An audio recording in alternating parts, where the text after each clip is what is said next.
Well, hello everybody. Welcome to this Islands Matter webinar, where we are going to discuss Turning the Tide, Climate Change, Social Change and Islandness. There we go. An important new interdisciplinary volume on climate change, social change and island futures. I'm very pleased to have a copy of this, and I would recommend that those attending this webinar go out and get a copy as well.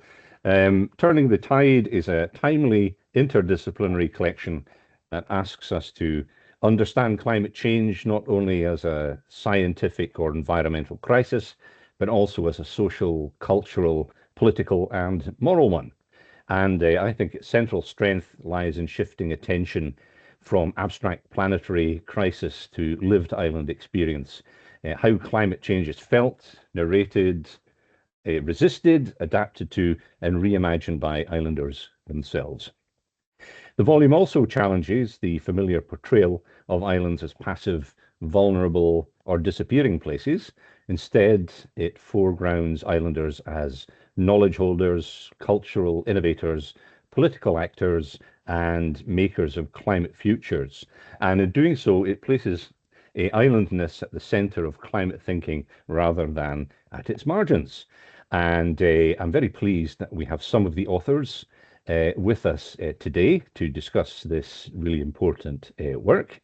And to begin, I would like to invite each of our authors to introduce themselves briefly, say a few words about their chapter if they want, before we move into the wider discussion.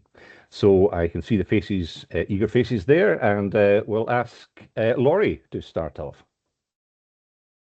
Hi, everybody. I'm Laurie Brinklow. I'm coming to you from Charlottetown, Prince Edward Island, where I am an assistant professor in Island Studies, and I coordinate the Master of Arts in Island Studies program, and I'm chair of the Institute of Island Studies.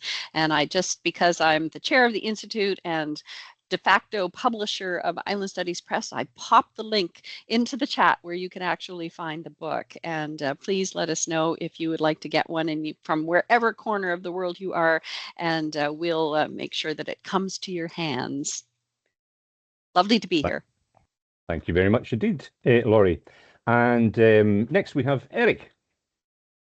Well, hello, my name is Erik Meijts, now speaking from Amsterdam, but normally from my hometown, Oranjestad in Aruba, where I am the head of the University of Aruba Research Center, as well as the founder of the Sustainable Island Solutions through Science, Technology, Engineering and Mathematics programs, in which I was highly supported by Anouk Mertens, who is also here. And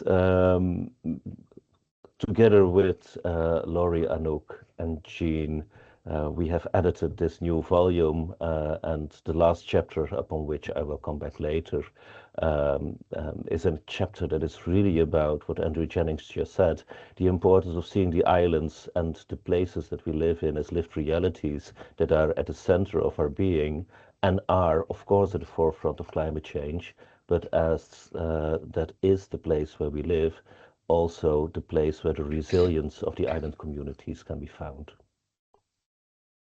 Thank you very much indeed, Eric. And next we have Anouk.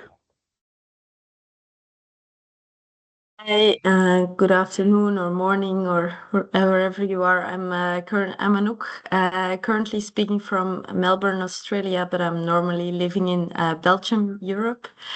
I am a research fellow at the University of Leuven and also a research associate at the University of Aruba.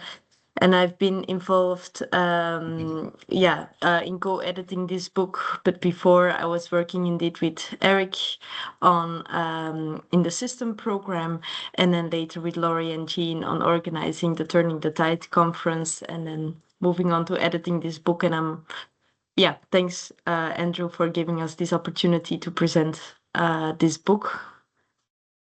Thank you very much indeed, Anouk.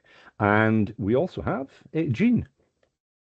Good morning, everyone. My name is Jean Mitchell, and I'm a professor of anthropology here at the University of Prince Edward Island and the UNESCO Chair for Islands and Sustainability.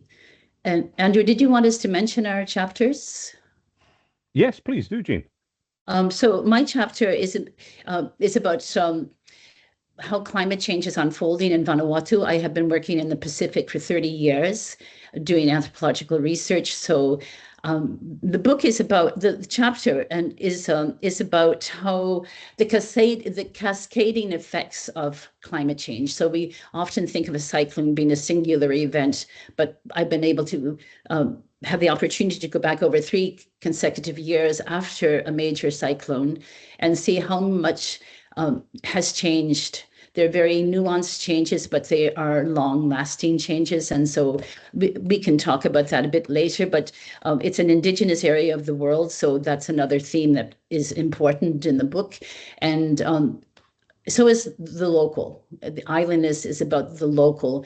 And I think we show, each of us show, and the many authors in the book show how the local is attached to sustainability, that sustainability is rooted in the local. So it's a theme that pervades the local knowledge, local practices, etc. So we'll have a chance to talk more about that.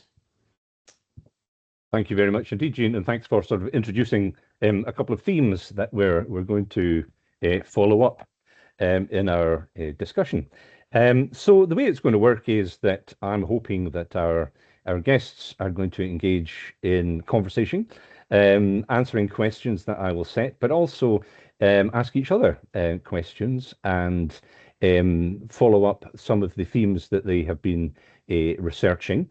And it's a sort of free-flowing webinar rather than a set one with 50 questions that have to be addressed. So to kick things off, I've sort of got a framing question here.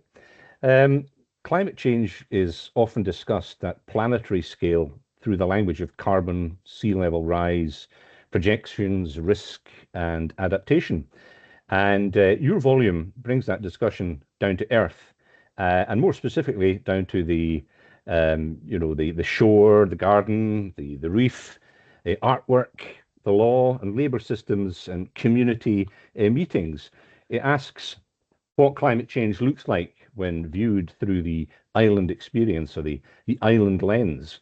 And it also asks us to move beyond the older language of vulnerability and resilience, and to listen to islanders as theorists and artists and farmers and elders and archivists. And my opening question then is, what does an island lens reveal about climate change that a global lens can obscure?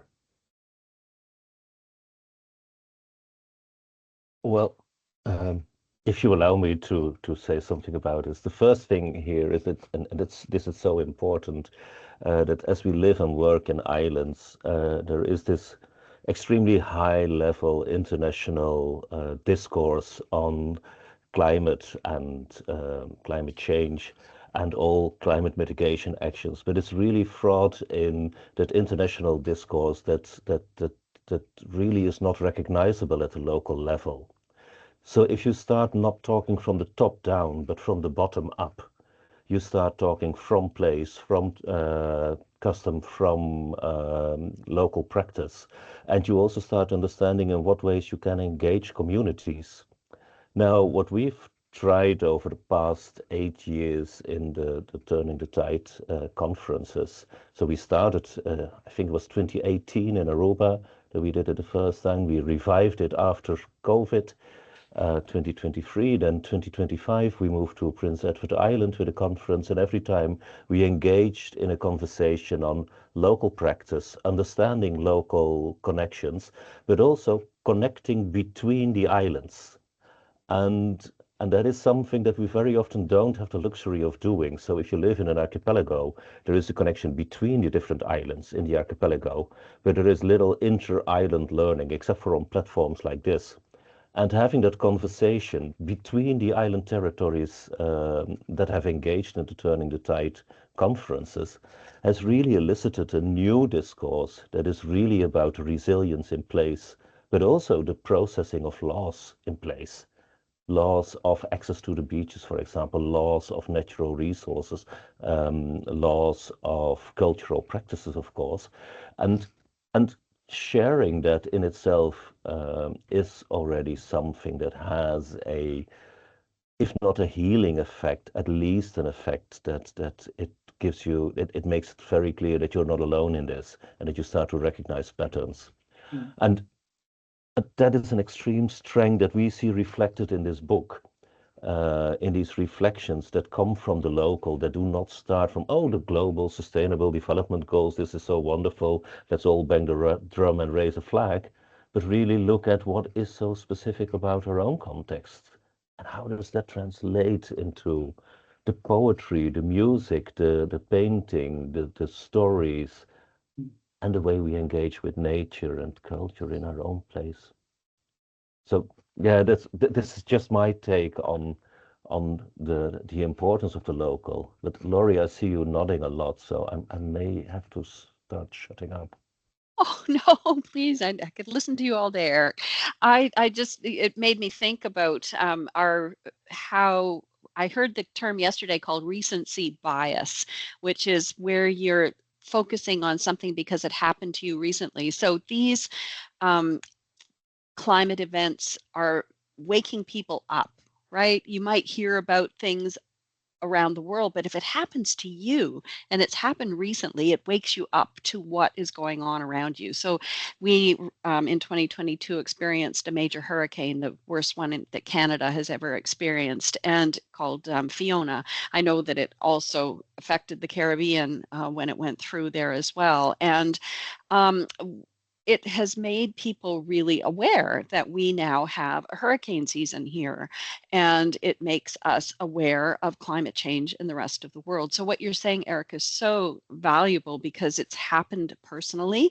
Therefore, you are become aware of it around the world. It's hit you emotionally as well as financially for many people, and infrastructurally. So it makes you care about things a little bit better when it's happened in your own backyard, literally.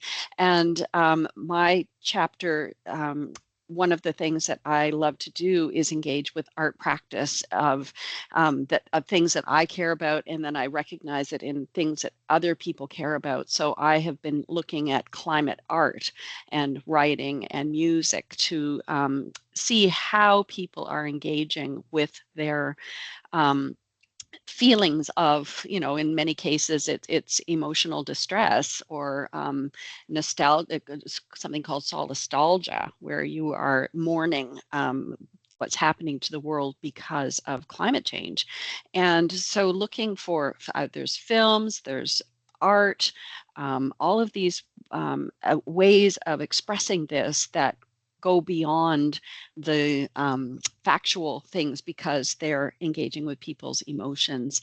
And being able to share this with islanders from other places in the world who are experiencing similar things, as Eric said, it's that wonderful archipelagic nature of our world that we can talk to one another and we understand one another. The scales are the same. We've gone through the same. It's not like Toronto or Montreal or New York City that have, or London or any of these huge places, and it's often mainland places, although Montreal and New York are islands too.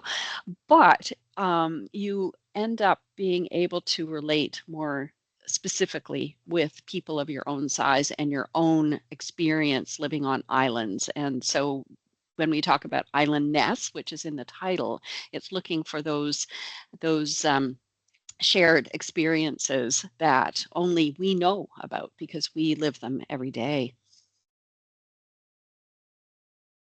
One of the things that has is a strong theme throughout all of the articles is the link between culture and the environment, or culture and nature, and also culture and history, and how those history, culture, and the relationship to the environment, these kinds of relational approaches to understanding the world are essential. And for example, we talked about many themes in the book, but one of the things that's very important, and I realized this morning when I was thinking about this, is that so many of our chapters are about food, very tangible relationships we have to food, but also to the land and to weather. And we have two chapters on fisheries, one linked to, in Vancouver Island, linked to the resurgence of Indigenous knowledge and practices and access to fishery. We have Bonaire, Stacey McDonald wrote a beautiful article about conservation and how conservation has to be related to the local, to politics, to the history, to culture. And it's a really beautiful chapter. We also have a chapter from Grenada, the Spice Islands, as Shannon Henry tells us, and how the scent of the spices represented, it was a currency and a symbol, as she says, and represented Grenada around the world. And now she's looking at how tourism has replaced so many other small industries.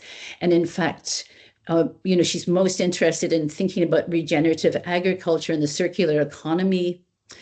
And we have an article also from Aruba about food sovereignty.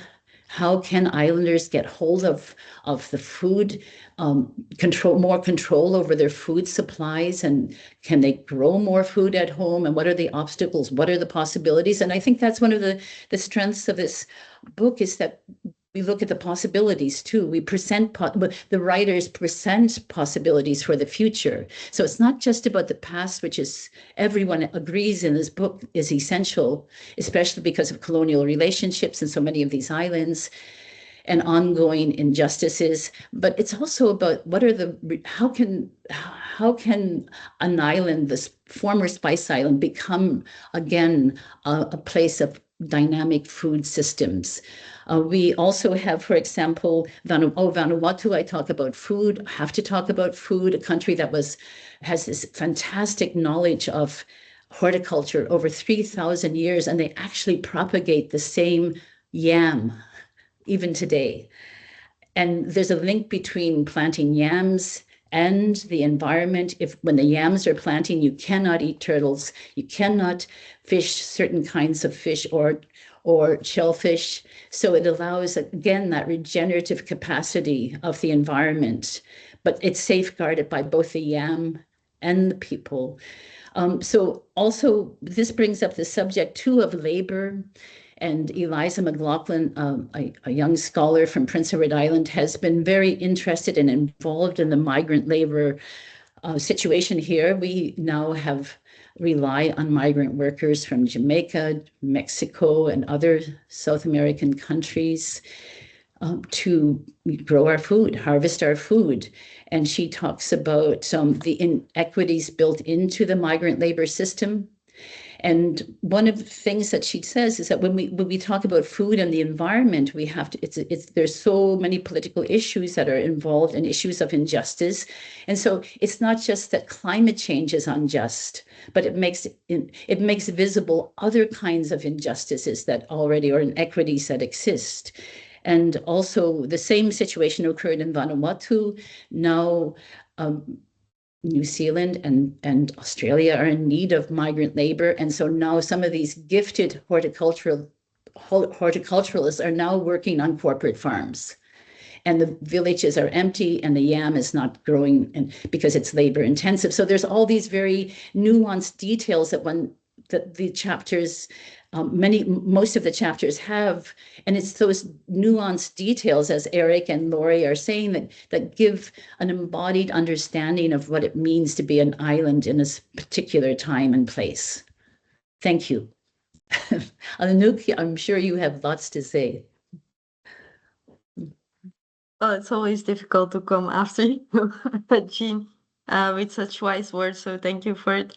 But I was thinking, linking back to Andrew's initial question, like what does the book show that the global reports don't say about climate change? And I think, Jean, what you said is true. So summing it up, it's like there's this little case studies in the book, and they might seem little case studies from here and there, and at the Turning the Tide conferences we see it as well. But what I notice is that they come from, as Eric also mentioned, from the bottom up, and we see like in big reports, big UN reports, you have now these big terms: adaptation, nature-based solutions, food security.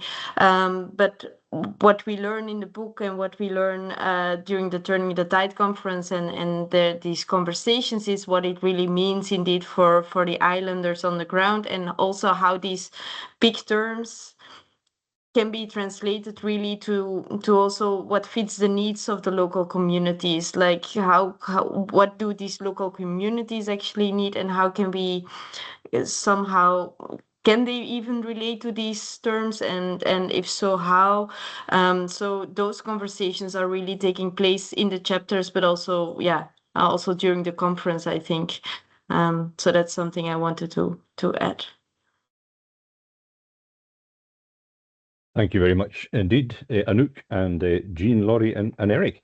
Okay, well, there's certain themes and terms coming up in your initial discussions there. I'd like to dig into one of them a little bit more with you, or I'd like you to dig into it a little bit more. You use the concept of islandness in the book. It's a key concept. And you've started to address that already, but I'd like to hear a little bit more about how does islandness allow us to see things that perhaps climate science and development studies often miss? What is it about islandness and the focus that helps? Laurie, I know you're mad keen on islandness. Well, it again takes me back to Fiona, our 2022 hurricane, where we saw that people who were better connected with one another through family or friendship or work relationships, but had connections on an island. And as most of us who live on small islands know, everybody knows everybody else, right? And so you knew who to call when you needed the mast put back on your house so that Maritime Electric could come and hook you up to the power grid after 16 days with no power.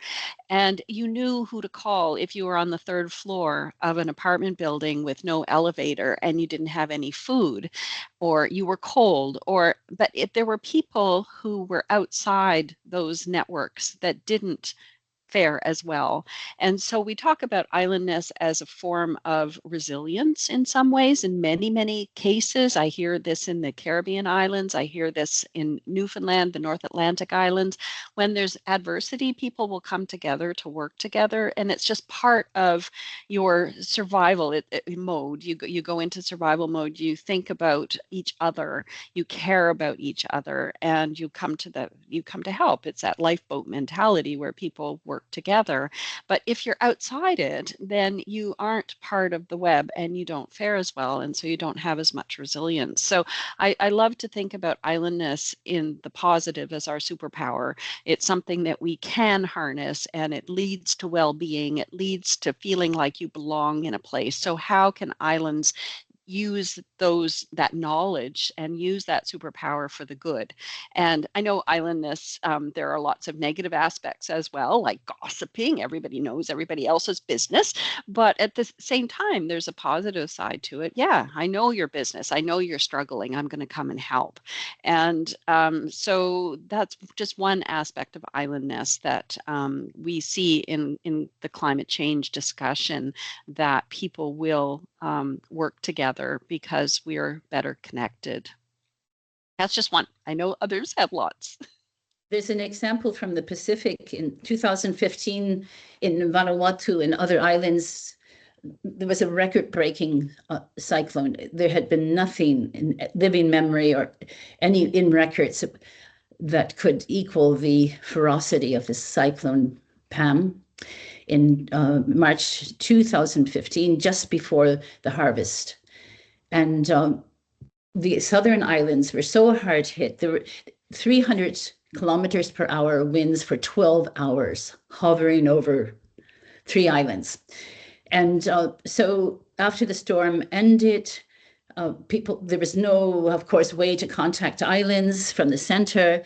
And a French warship came down with body bags because they expected there would be so many people dead. And what they found were islanders on the shore waiting for them, waving thinking that they would have food, but of course they only had body bags because they really expected, the ferocity was so great that they expected people to be dead. And people were not dead, and they were not dead because they have houses mostly made from bush materials, which just collapse gently, fold inward, and they do not kill people. And also people helped each other, just as Laurie said. And even after the storm, they helped each other clear gardens, clear roads. They worked collectively. They got a little bit of food from their gardens that they could salvage. And then they had knowledge of bush food. So they went into the bush and got edible food, and they survived for 2 weeks before another ship came with food. But it was because the very point that Laurie is making, because of this relationality, this idea that it's the community, it's the collective, and this kind of idea is very, very strong in the Pacific and in many parts of the world. And it's what allows people to have a way of not just surviving a storm, but recovering from the storm. So. Yeah, well, that's such a powerful story. And I just want to add a little bit to that, like from another perspective. And this is when I was asked to give my opinion on natural disasters and resilience in the Caribbean, everybody on the panel that I was on was talking about vulnerable islands and exposed communities, etc. And I turned it around and I said, like, wait a second, if you're in an island context, you have nowhere to run. If a hurricane comes at you, there is no choice but to weather the storm. Mm-hmm. And the island communities in the Pacific and the Caribbean, in the Atlantic, have been shaped by the conditions in which they survived, in which they have thrived. And it has built a solidarity and it has built the strong connections that the communities need. Because, first of all, there is nowhere to run when the hurricane comes. Mm-hmm. But second of all, after the hurricane has been there, the help that comes. And I was in Jamaica together with Anouk after Hurricane Beryl, and we were on the plane with all kind of first aid responders who meant to go and do very well, but had no clue what they were going to do and what the needs on the ground would be. And Anouk and I were actually very hesitant to go to the conference that we were going to, so we contacted them, the organizers, beforehand, asking them like, sorry, but we're going to cancel because we're going to be way too much of a hassle. And they said, no, we would be offended, but because we all as a community have done such a great effort to make it happen. And so 2 days after the hurricane, there was a conference. And everybody had indeed, and not for the conference, but in general, cleared the roads, helped each other, provided food, dry clothing for everybody that was in need. And this community aspect is shaped by the conditions in which islands thrive. And that is resilience, that is not vulnerability. Yeah. I wanted to add, I'm not from an island. I was born and raised in Belgium, Central Europe, very European raised. But the more I engage with islands, the more I learn about islands. Islands are indeed about relationships. It's all about relationships, as Laurie explained, all about taking care of each other, having one's back. And I think it's Eric who told me, like, and I'm stealing a quote from one of his students now, but it's Eric who sent me a message a couple of months ago and say, like, one of my students said it's actually about humanness, and it's bringing in humanness again into whatever you do, if it's recovering after an island, but if after a hurricane strikes your island, after climate change, after another bleaching event that you see happening in your sea, in your ocean, and it's also in the research and in the community that I think we've built up through this conference.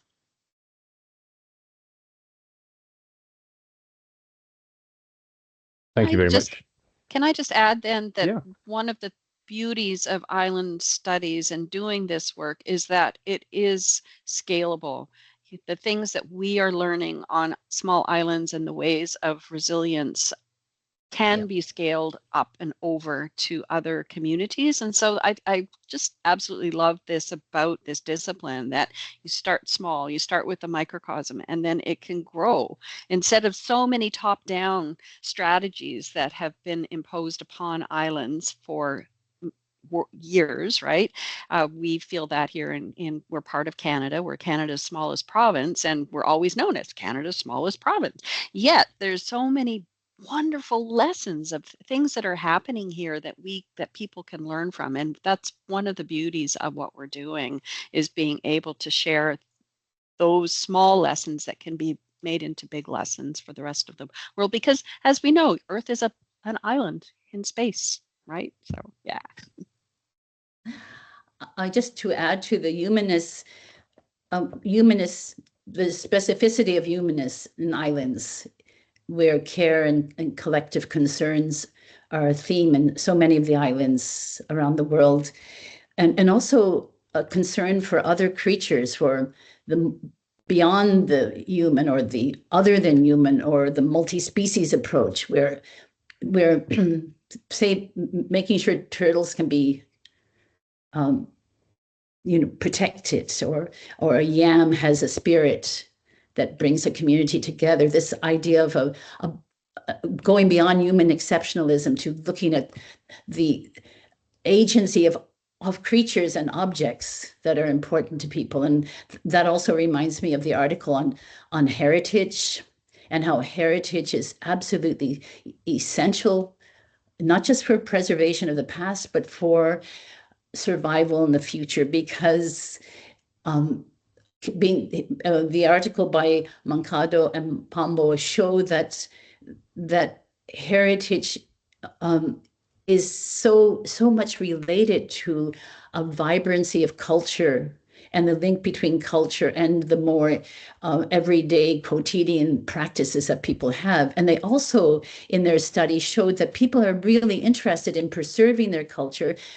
And I think Stacey McDonald brings this point out too, that there's a lot of tension between preservation and conservation, and the corporate interests that keep eroding the resiliency of local practices. So that's a really important theme, I think, that comes out in a number of articles in the book. I think others may have other examples too of that. Well, while people think about Andrew, that, go ahead. I was just wondering, the bottom up, definitely, that's the way to go. Islanders, through their traditions and their heritage, and living in islands for generations, sometimes for millennia, they're the people who have the knowledge about how to survive. So it's just a sort of follow-on question about that. How do we get that information out there to the policymakers and governments?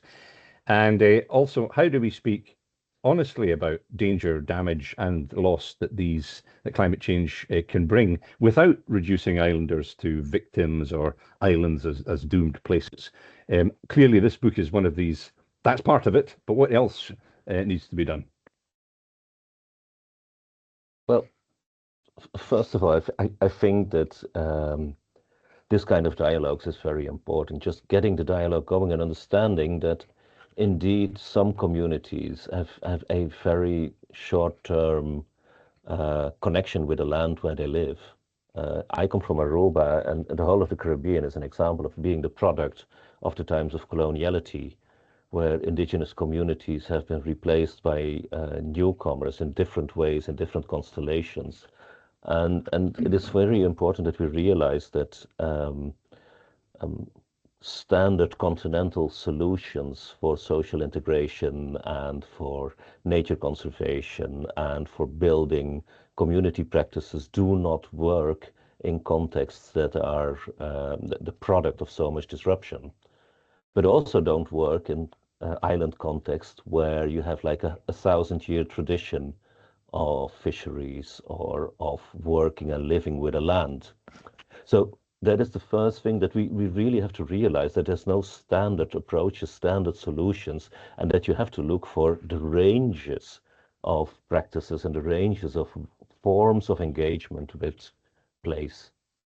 And then having those conversations with our governments, I notice the conversations that I have with our consecutive governments are very difficult because they like to focus on the continental approaches, and preferably then in colonial settings, or if it applies post-colonial, but I rather call it decolonial or decolonizing settings, the continuous focus on the metropole, on the former colonized center. And that is something where I think building networks is and remains fundamental to strengthen voices, because from the moment you keep on being pushed back into the colonial power relations of continental knowledge and island dependency, insular dependency, then you will only be continuously the servant of the power. Mm-hmm. If we can work together and talk together and develop a new form of discourse in which we strengthen each other in the understanding that the place, and this is something that I really learned in the Caribbean from a Caribbean writer called Bully van Leeuwen, who said, when I am standing on the north coast of Curaçao, the center of my world is under my feet. Mm-hmm. And Yeah. he gave me so much with these words, because yes, the center of the world in the Caribbean and the Dutch Caribbean is not in The Hague. The center of the world in Prince Edward Island, and I think I feel that less when I'm in Prince Edward Island than somebody who is from Prince Edward Island, is not in the other Canadian, in the Canadian capitals, and is not but is in Prince Edward Island. And so recognizing that islandness as a strength and as a really anchor point of our being is, for us as island scholars, a very important starting point to strengthen the dialogue. Yeah. I have a million other ideas here, but then I keep them talking. So maybe Anouk or Jean or Laurie want to add something. We talk about interdisciplinarity in the book. You know, just trying to undo those silos that exist among the different kinds of disciplines. And I think that's a really important point. It's not enough.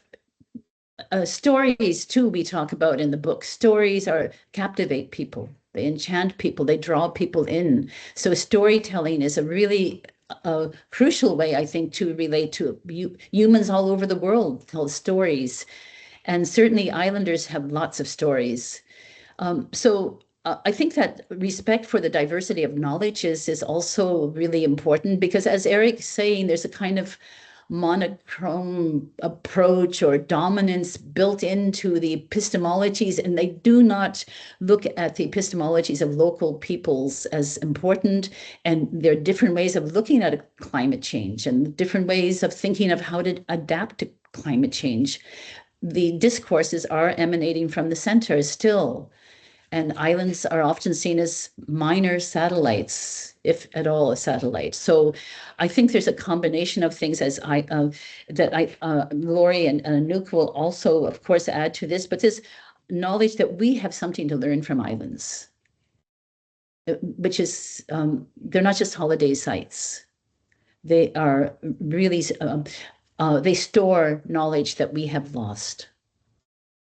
And we need to recognize our loss is around knowledge of how to live and think collectively and with relationality with all creatures on the earth.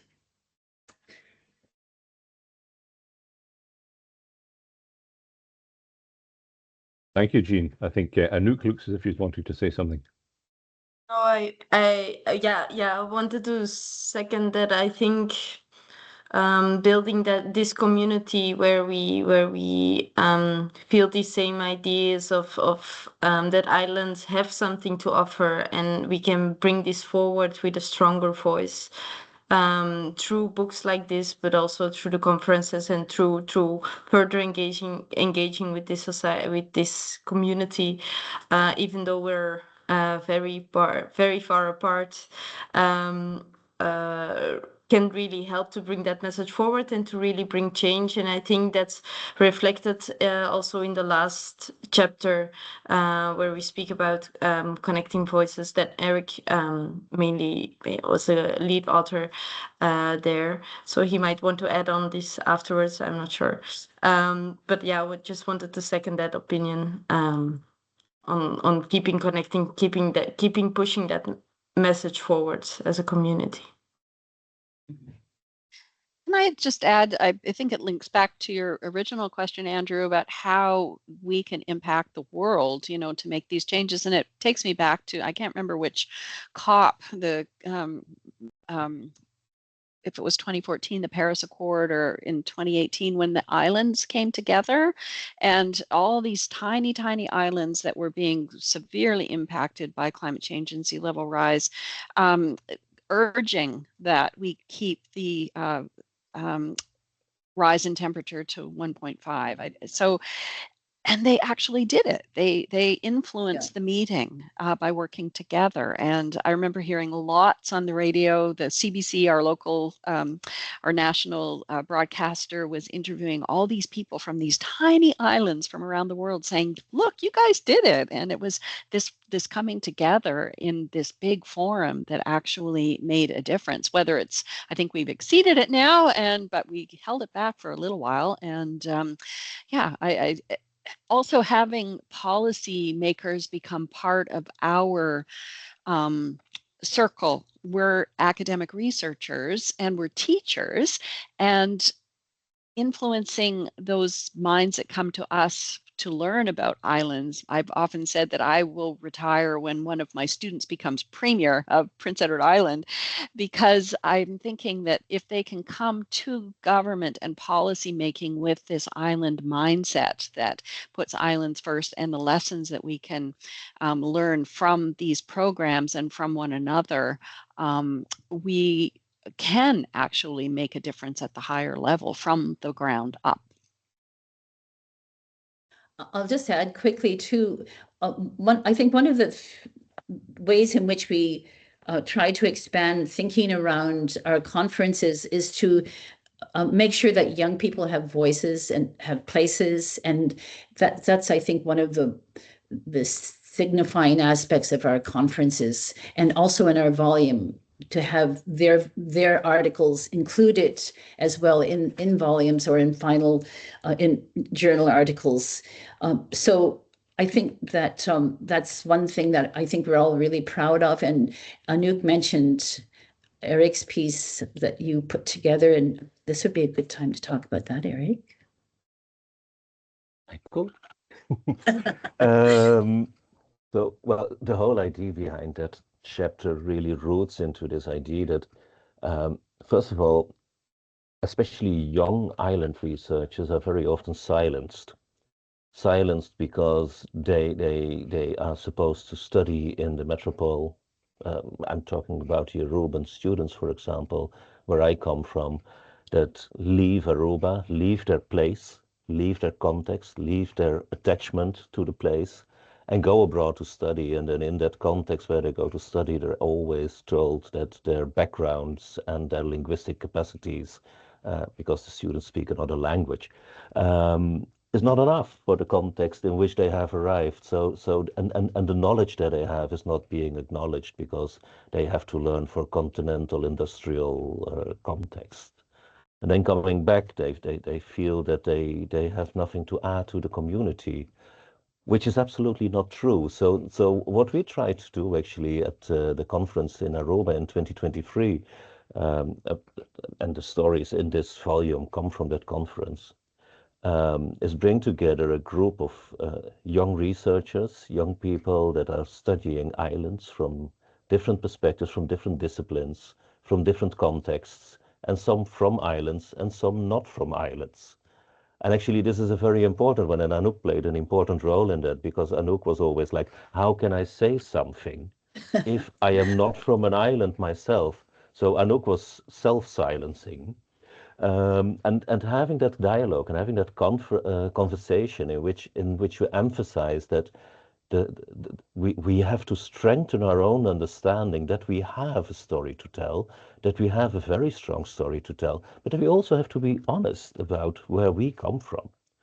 And in personal experience, this happens so much that experts from the outside come to the island and they're going to solve a problem. So what we do is problematized. The outsider is going to solve it, and apparently they have magic bullets and solutions. They have no responsibility for what happens after they have presented their solution because they leave.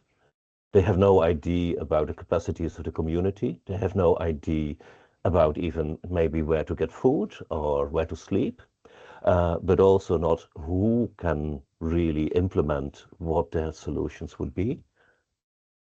And they put it all on the island community. The people in the island community then serve the solution, and the outsider doesn't take responsibility. And I think it is something for us to learn to make sure that we know from what distance and from what angle the outsider is coming, what the purpose is, in order to be able to strengthen the outcomes of those collaborations. And I want to make it a positive one, where it is good if somebody comes from the outside. It is good if somebody comes from the inside. And if they meet in the middle, as long as they recognize from each other what the added value is, and that the expertise from each has to be mitigated. And if you look at the back cover of the book, we chose a visualization there where it's an old map, old navigation map, that helped people understand what an island looked like if you were navigating on the ocean, from what distance and from what angle. And it's an old colonial map, so it's a French map that was made using British data, and you see that the words that they use, Petit Martinique and Petit Saint-Vincent, that's in French, but then the island in between is Carriacou, and Carriacou has the old Carib name. But the weird thing for me is that when it has a French name, it tells you from what angle and from what distance you look at it. But when it has a Caribbean name, there is no distance and no angle mentioned.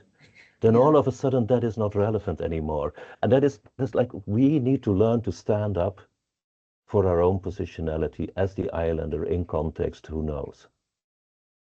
But that's a very complicated one. But then we can make that difference also in our own communities and at a global level if we do that together between those island communities and island scholarship. Anouk, was this the message that you wanted me to tell? Yes, excellent. I wanted to just add we had really interesting young scholars and activists as guest speakers, central keynote speakers, which is another aspect of our conference that we're all, I think, very proud of. And one was Vishal, who is from, he was a law student in Vanuatu. The law school for all of the Pacific is based in Vanuatu. And the law students experienced the storm I mentioned, this huge cyclone Pam, and they were devastated because it was a devastating storm, and they understood that their livelihoods, their islands were threatened, and so their professor suggested they do something about it, and they did.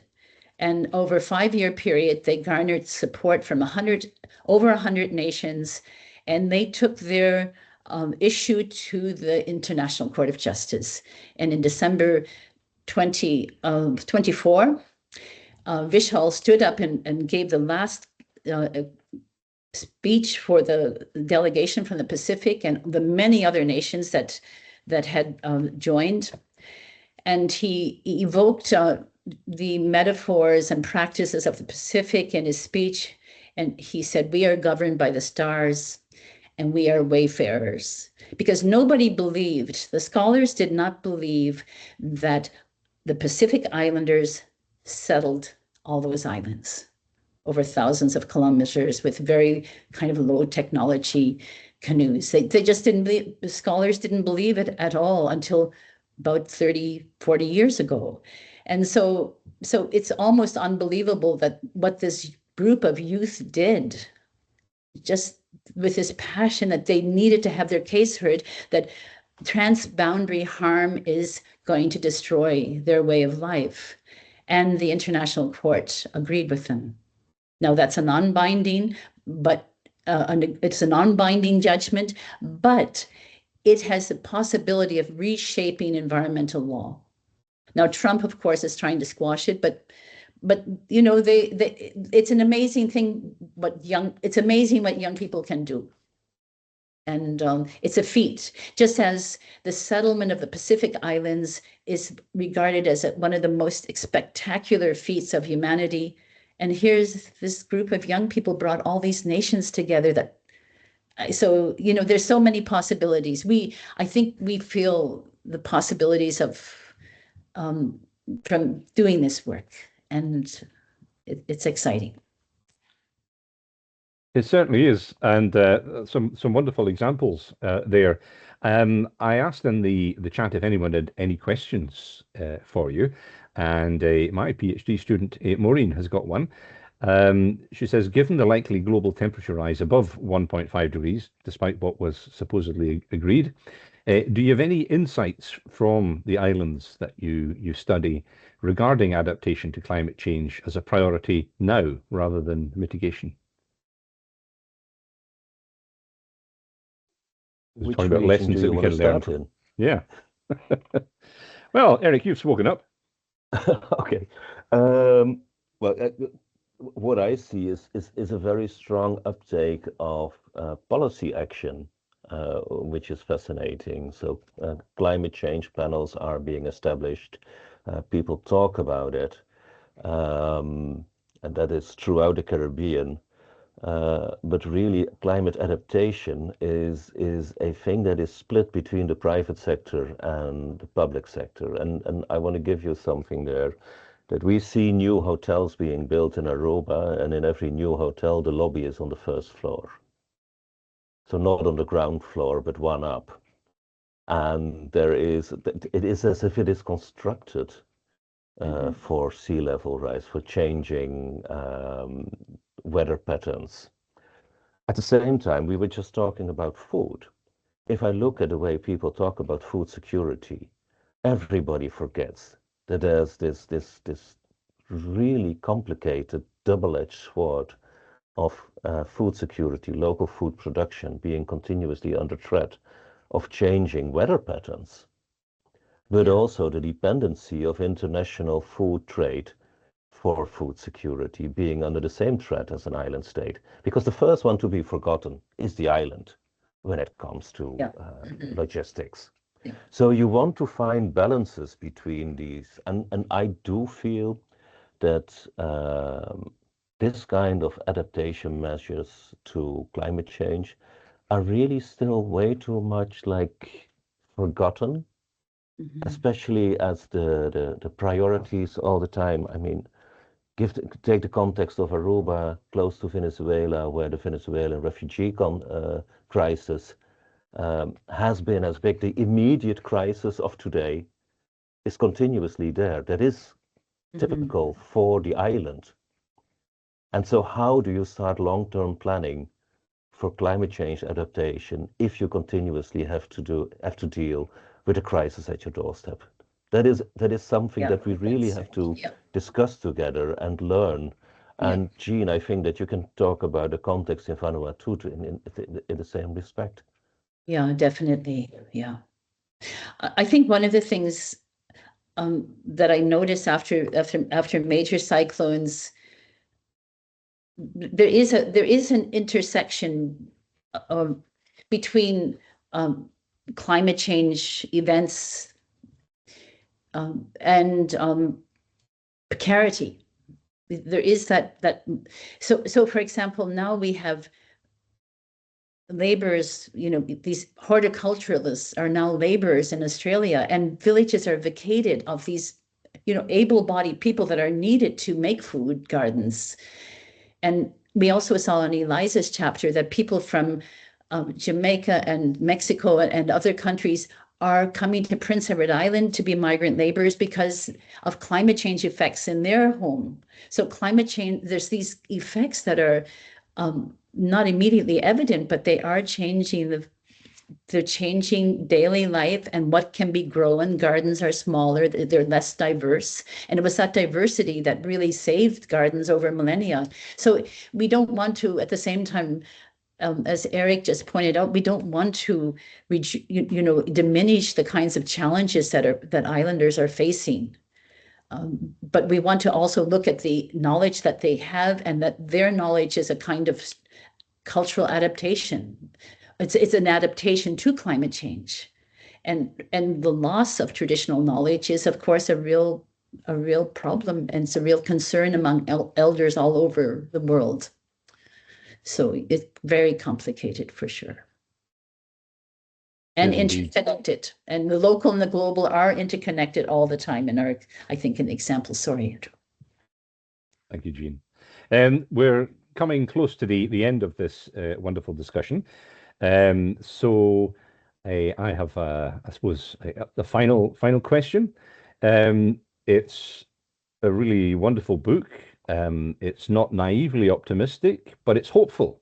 And I wonder where each of you locates that hope. I mean, you've already discussed this already, but if you could maybe just give us a final image of where hope is to be found. Laurie. It makes me think of Godfrey Baldacchino talking about islands as geographies of hope. And I love that image, that you can take these islands that you can get your head around because of the scale, and your heart around because you love it, and then become very hopeful that things will work out. And because we are coming from a mindset where we are working together to adapt to our changing situation, because islands are we're always change. That's the one thing that we're used to, is change on an island. And so being hopeful, I suppose, that we can get through and then have something to teach the rest of the world, that's where I get my hope. It's very much based here in this place. Thank you, Laurie. Anouk. Yeah, I think it's our moral duty to stay hopeful, and it's I find this hope in the relationships that I've found through this community, and also in the humanness that I found in this community. And a small anecdote: I was now being in Melbourne, I was visiting an island where Samoa, where I was 13 years ago, and I remember there swimming for hours, snorkeling, watching the coral reefs and the fishes. And now I went back, and there was no coral reefs, and there were no fishes where I used to go, and I was so devastated.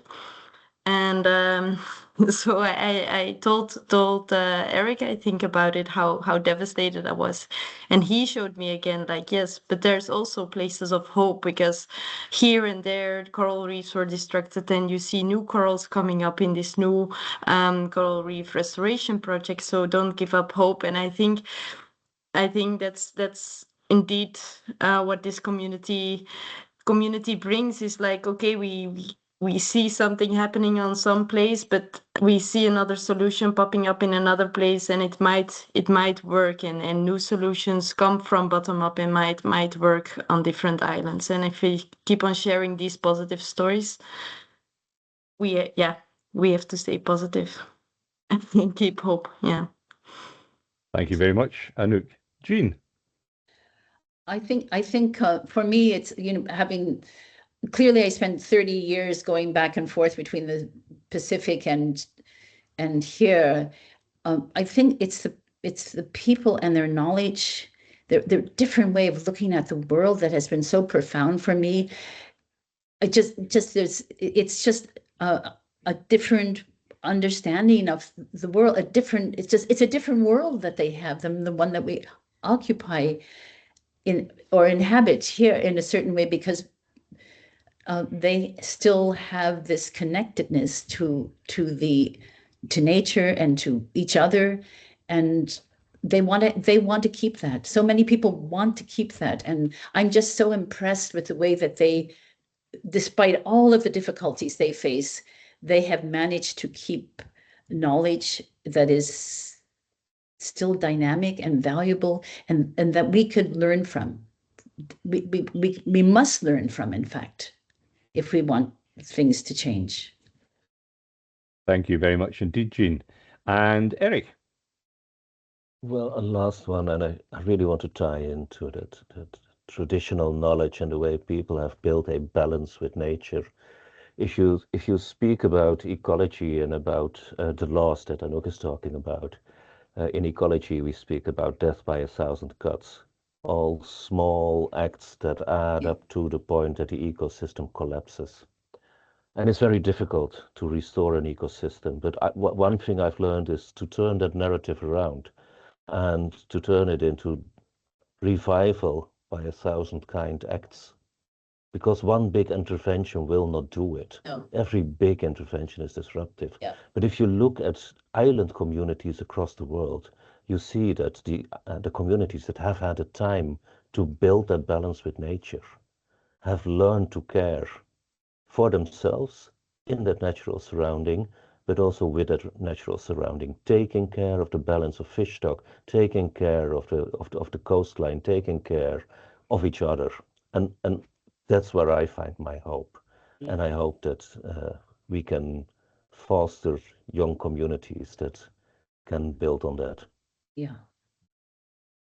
Thank you very much indeed, Eric. Well, thank you all for such a rich and hopeful discussion. What comes through strongly from this volume, again, I'll show another screen again, by this book, is that islands are not, thanks Eric, are not simply the places where climate crises can arrive first. They're also places where climate futures are being argued over, imagined and made in culturally grounded, locally informed and politically significant ways. So look to the islands for solutions to this great change that is starting to afflict us. So thank you very much indeed, everyone. I thoroughly enjoyed it, and I can see from the chat that everyone else has as well. So farewell. Thank you very much indeed. And thank you, Andrew, and everyone. Thank Thank you. you. Lovely to hang out with you folks. Thank you. Bye.